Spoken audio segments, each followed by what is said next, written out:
Эң биринчи адам өзүн өнүктүрүү үчүн кыйынсынууну ташташ керек.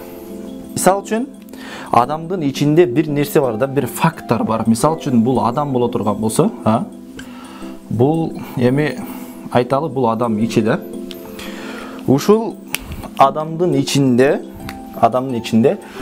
ар дайым буну текебердикке түртө турган бир инцидент бар да, фактор бар да. Мисал үчүн, адамды ар дайым бул түртөт, ар дайым бул оюна бирдемкелерди салат да. Мисал үчүн, айталы, өтө кооз кийинип чыксаң, өтө кооз кийинип чыга турган болсоң,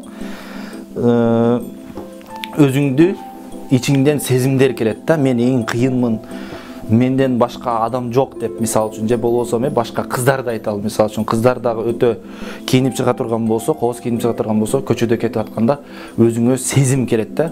Мисал үчүн, бул боюнча Куранда мындай деген аят бар да. Иннан нафса ла аммаратун бисуи дейт го. Чындыгында адамдын нафсиси, адамдын ичиндеги нафсиси адамды неге буйруйт дейт? Жамандыкка буйруйт дейт да. Адамды текебердикке буйруйт дейт. Нафсиң сени ар дайым адаштырып турганга, текебердик кылганга сени түртөт да. Демек, эң биринчи адам өзүн өнүктүрүү үчүн биринчи өзүн кыйынсынууну ташташ керек. Пайгамбарыбыз дагы айтты, адамды 3 кыйратуучу нерсе бар, ал эми 3 куткаруучу нерсе бар деди да. Ошол 3 кыйратуучу нерсенин бирөөсү муну кыйынсынуу деди да. Кыйынсынуу адамды кыйратат деди. Өзүнө баа берүү боюнча адамдар 3 түргө бөлүнөт. Биринчи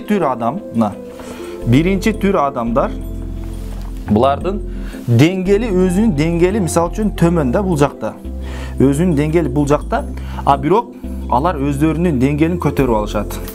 Кантип көтөрүп алышат? Мындай бийик. Өздөрүн бийикте деп сезишет. А бирок чынында бул жакта эмес. Бул негизи деңгели бул жакта. Өзүн бул жакта деп элестетип алат. Мындай адам эч качан өнүкпөйт.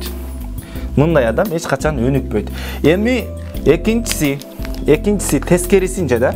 Эми өзүнүн деңгели бийик да. Мисал үчүн, жашоодо карасаңар, өтө таланттуу адамдар бар да. Колунан бирдемке келет, бардыгыны кыла алат, бирок өзүнө ишенбейт да. Болчу. Деңгели бийик. Эми бул өзүнү өтө төмөн сезет да. Аябай төмөн сезет. Өзүнүн талантын барктабайт да. А бул жакта туруп алып, өзүнү бул жакка түшүрүп коет да. Түшүнөбү? А бунусунда тескерисинче болду. Мунусунда болсо, бул өзүнүн деңгели өтө төмөн болуп туруп, өтө билимсиз болуп туруп, эчтекени билбей туруп, өзүнү бул жакта деп сезет. Бул биринчи көрүнүш. Ал эми экинчи көрүнүш болсо, бул деңгели бийик болуп туруп, таланттуу болуп туруп, өзүнү төмөн сезет. Демек, бул дагы өнүгө албайт. Бул дагы өзүн бийик ылдый туруп, өзүн бийик сезген адам дагы өнүгө албайт. Эми тескерисинче, өзүн таланты болуп, өзү бийик туруп, өзүнү төмөн сезген дагы, өтө эч ким сезбеген адам дагы өнүгө албайт экен. Эми үчүнчүсү, мисал үчүн, өзүн өтө бийик деле сезбейт да, бул жакта деле сезбейт, өзүнчү өтө бийик сезбейт.